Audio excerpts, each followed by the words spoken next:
With John Cena's epic, historic, news-making heel turn, I thought it would be fun to look back at some of the greatest heel turns in pro wrestling history. Come on in. What's up, y'all? It's your boy, Seth Grimes, back here with another piece of bonus content for you. This time, we're taking a look at my personal top 10 heel turns in wrestling history. Of course, coming off the heels of John Cena's huge heel turn, everybody and their mama's talking about it. One of the most shocking, never thought it could happen heel turns in wrestling history. We love it. This is the kind of stuff as wrestling fans that we live for, right? This is why we go through 10 years of boring Vince McMahon, nothing happening, 50-50 booking to see shit like this, because 20 years in the making. 21 years in the making, it finally goes down, and it was worth it the entire time. But what were some of the other great heel turns in wrestling history? I'm going to count them down. Now, this is my personal top 10. This is not the top 10. This is not your top 10. This is just my top 10. So don't come at me, bro, in the comments talking about blah, blah, blah, blah, blah. Please feel free to leave your top 10 heel turns down in the comments below. But if you are interested and you want to know mine, let's go ahead and take a look at number 10. Long before he was the final boss and he was standing in the ring side by side with John Cena for his epic heel turn, The Rock had an epic heel turn of his own. And it took place in 1998 at one of my all-time favorite events in wrestling history, the Deadly Games tournament at Survivor Series, where Vince McMahon was running the corporation at the time, and he had chosen his corporate champion, Mick Foley, Mankind, wearing a tie, got the hair did and everything, and he was going out there to represent the evil McMahon Corporation and win the WWF Championship. However, in one of the biggest and best swerve, bro, creative choices from Vince Russo, in my opinion, The Rock turned heel. He turned on the people. And instead of becoming the people's champ, he became the corporate champion and joined with Vince McMahon and Shane McMahon and the big boss man. And poor Mick Foley got the beatdown of his life. This was an epic heel turn and really cemented The Rock, in my opinion, as a top star. Number 9. After nearly 5 long years of being away from WWE with a career-ending back injury, the Heartbreak Kid Shawn Michaels made a triumphant return to the WWE for an entire second run that is arguably, and I don't know how much you could actually argue this, I think it's pretty factual actually, a better run than his first run. Of course, it did not start out quite the way he hoped, as Shawn Michaels made his return and reunited with his best friend, Triple H, and reformed the unit that he was in before he left WWE, D-Generation X. And fans on Monday Night Raw got to see the DX reunion that they could only hope for and dream for. But that dream quickly became a nightmare for the Heartbreak Kid as Triple H turned, gave him the boot to the guts, and laid him flat in the ring with a pedigree. Now, this wasn't the most brutal beatdown heel turn that we've ever seen, but it was a shocking one.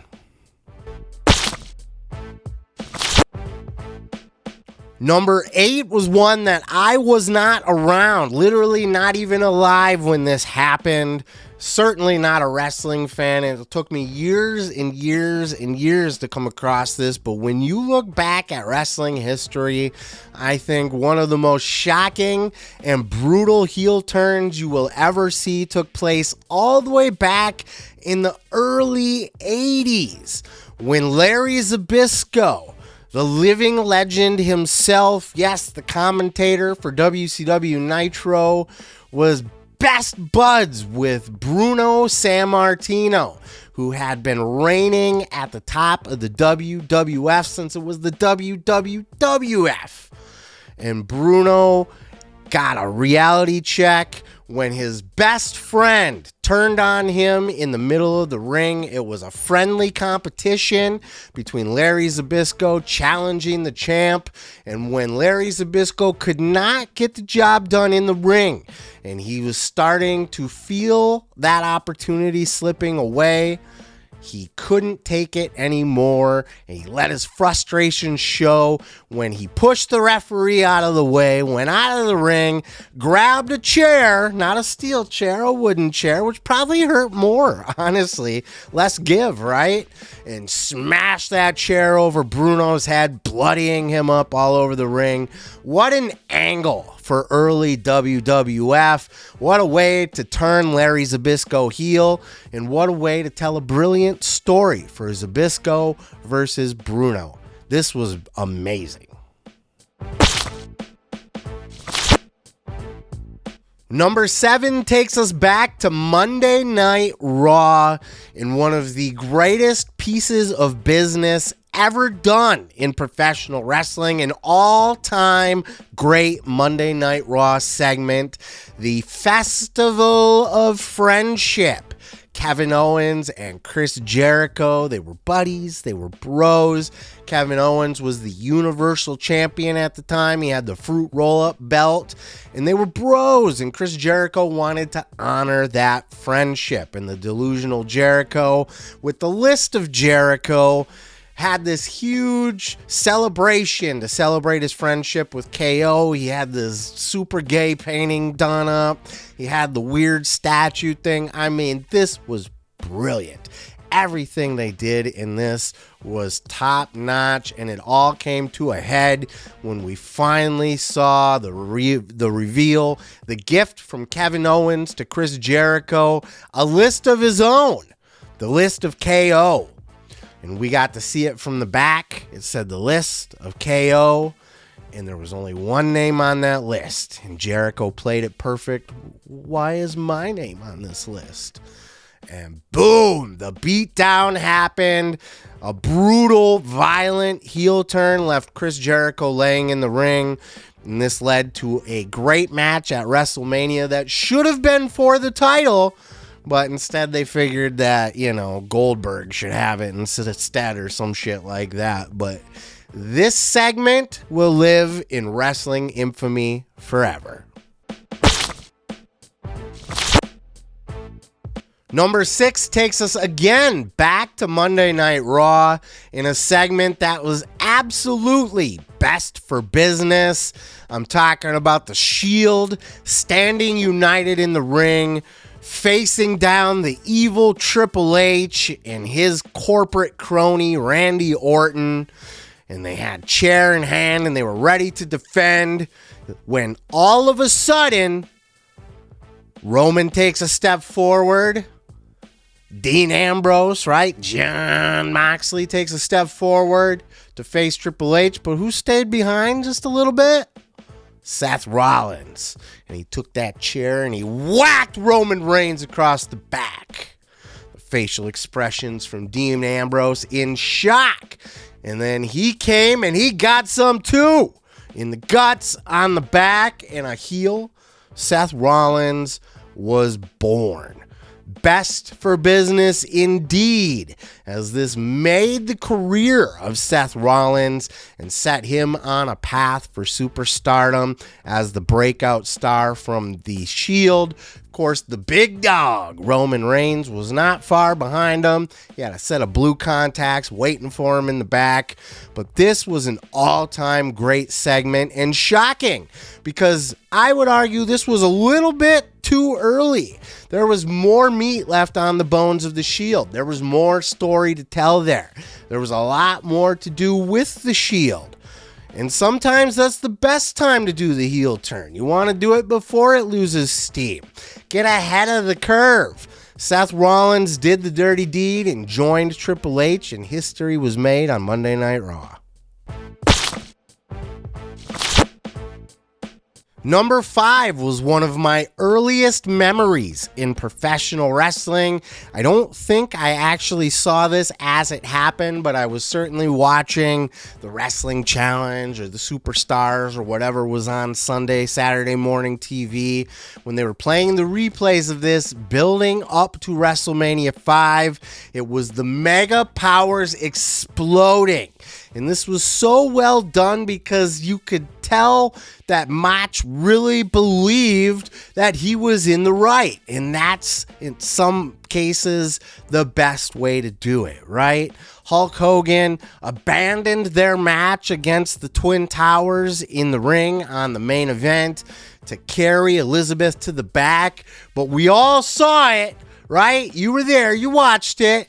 Hogan had lust in his eyes, brother. And Macho was beside himself. And suddenly the Mega Powers, the two good guys, the two top baby faces of the company, the champ, Macho Man, and his fucking jealous partner, Hulk Hogan, who tries to babysit face himself and pretend he's the good guy, but we all really know that he was a scumbag heel trying to weasel his way into the pants of Macho Man's girl. That's what happened. That's what I saw. I stand with the Macho Man. And this will go down as one of the all-time greatest angles in professional wrestling ever. One of the all-time greatest builds to a WrestleMania. 1 year in the making. From WrestleMania 4, where Randy Savage is holding the championship high in the ring with that no good, dirty spotlight stealing fucking egomaniac Hulk Hogan, trying to weasel his way into that spotlight when it should have just been Mach. All the way up through WrestleMania 5, where Macho called Hogan on his bullshit and everybody thought he was the bad guy. He wasn't the bad guy in this story, and we all see that clearly now as history will fondly remember the Macho Man. Hogan, not so much. But this story was not just great, but legendary. Number 4 is another core wrestling memory for me. I was still a little ass kid. I was still a mark who believed everything I was seeing on the TV. It was real to me, damn it. And the Rockers were one of my favorite tag teams. I loved the Rockers. They were high flying. They had the tandem tag team offense that you didn't really see a lot of back then. All the double team moves, the drop kicks, the superplexes, the splashes. They were fantastic, colorful. I loved me some Rockers, but there was a little bit of a rift between them, and they sought to patch things up and make peace in the barber shop. The set was there, the scene was staged, the barbershop window in the background, and they made peace. They hugged it out, they shook hands, and then boom! Super kick, sweet chin music, and that no good dirty Shawn Michaels turned on his longtime partner and best friend, Marty Jannetty. This was epic, but we weren't done yet. Shawn Michaels picks Marty up, talks a little trash, then throws his ass through that barbershop window in one of the most infamous scenes. All you got to do is say barbershop window. All you got to do is say barbershop.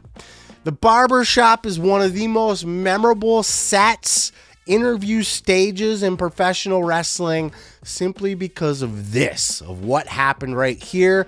Of course, Shawn Michaels Maybe it is questionable whether he threw him through the window or maybe Marty Jannetty was just trying to jump through the window to escape Shawn Michaels like the coward that he is, right, Bobby Heenan? But Marty was laid there. He was all bloodied up. Shawn takes the magazine and rips it in half. Rockers are no more. And now the sexy boy, the boy toy, was born. This was an all-time great angle, one of the most memorable in wrestling history. Number 3, a lot of people when this happened were immediately saying, is this the best heel turn in wrestling history? Can we put this in the same sentence along with Hulk Hogan's heel turn? Was this bigger than Hulk Hogan's heel turn? Well, I don't think it was, as I have it right here at number 3, John Cena. Hustle, loyalty, respect, no more. As he turns for the first time in 21 years. The moment we never thought we would ever see happen.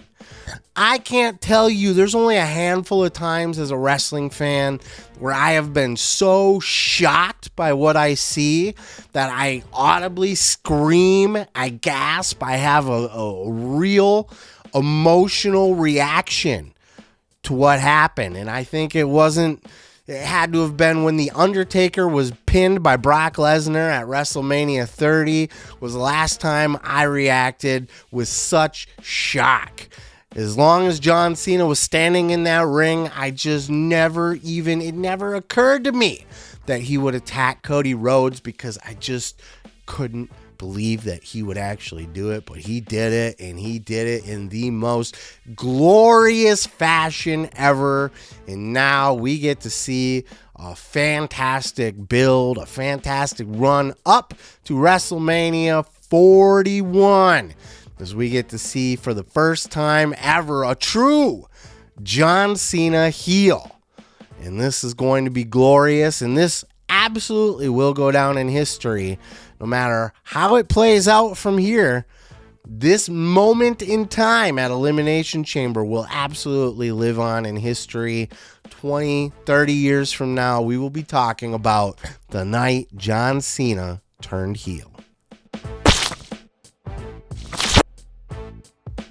In at number 2, we have one of the most consequential heel turns in the entire history of professional wrestling. I'm talking about the night that Bobby the Brain Heenan brought Andre the Giant out onto the set of Piper's Pit to challenge Hulk Hogan for his WWF Championship at WrestleMania 3. Now, the moment itself, not as shocking, not as brutal, not as violent as some of the other heel turns that we've had on this list. But when you talk about the significance of this heel turn, Andre had been a babyface for years. One of the biggest babyface stars in the history of professional wrestling. The lovable giant. Finally turns heel. And this was being built for a long time. When Hulk Hogan first won the title, who was pouring champagne over his head? Andre the Giant, his close friend. But when he came out and he challenged Hulk Hogan and he ripped that shirt off and his chest was bleeding, Hulkamania was in jeopardy for the first time ever since he burst onto the scene, made his return to WWF and beat the Iron Sheik for the world title. Hulkamania was running wild after that, and he had a lot of big challengers, but we never really felt that Hulkamania was at risk until Andre turned on him. And now, who knows what was going to happen in that match? Hulk Hogan himself will tell you he didn't know what was happening in that match, which was actually backed up by Vince McMahon in the Vince McMahon documentary. I always thought Hulk Hogan was just telling fairy tale bullshit, but even Vince said, yeah, Hulk was really scared because he didn't fully trust or know what was going to happen out there. Of course, we all know that Andre did business and cemented Hulkamania, which is what makes that heel turn so special, because it made the biggest pay-per-view up until that point in wrestling history. 93,000, or if you're a Meltzer mark, 78,000 or some shit. Doesn't matter. Up until that point, this was the biggest. All the Shea Stadium shows or whatever the fuck, nothing was bigger than WrestleMania 3, and it was because Andre the Giant turned heel. And before we move on to number one, if you have enjoyed this video so far and you want to see more from me, please do me a favor. Hit that subscribe button down below. It would help a brother out a whole lot. I would appreciate you. I'll give you a hand job. We can hug it out. We can be best friends. All I need you to do is hit that subscribe button. Leave a comment. Let me know your top 10 heel turns. And with all that business out of the way, let's go ahead and talk about our number one. Now, everybody's got their opinion on things, and everybody's mileage will vary on what they thought was a big heel turn or not.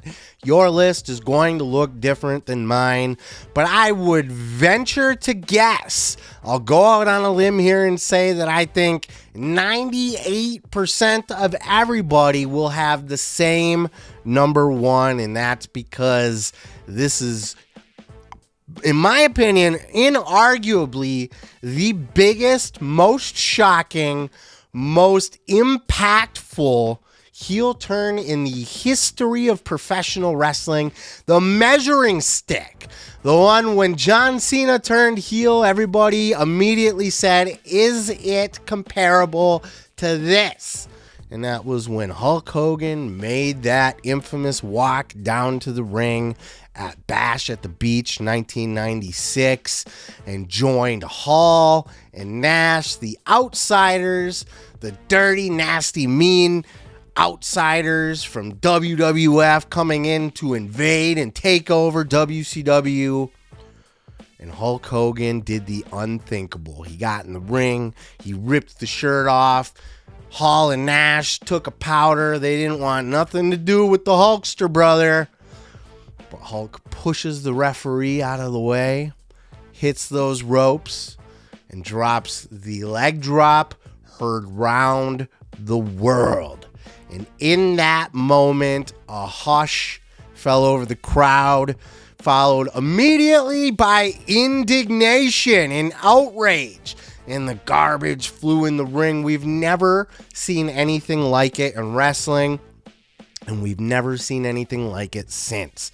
This was an all-time turn. And if it was the turn itself, it would probably be number one on the list anyway. Just in the presentation of it, just in the storyline that built up to it, just in the significance that Hulk Hogan has been this baby face for how many years? Not 21 like John Cena, well over 10 though.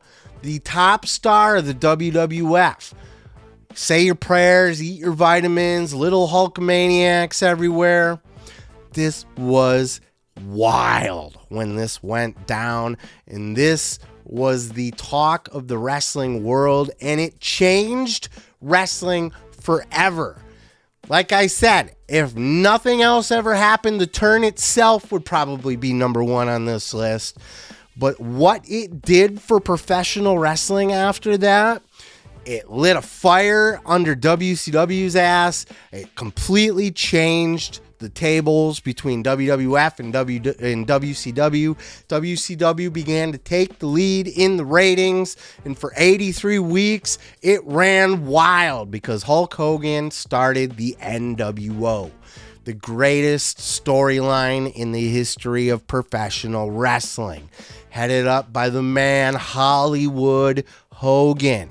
He changed the game, and he had a whole second run. His career was dead, man. People did not buy into the Hulkamania bullshit anymore. They were over it. He was already getting booed. The say your prayers, the eat your vitamins. People were done with that shtick. It was old. It was passé. It was washed up. People were tired of Hogan's bullshit. Hogan wins, LOL, right? We've seen this story before.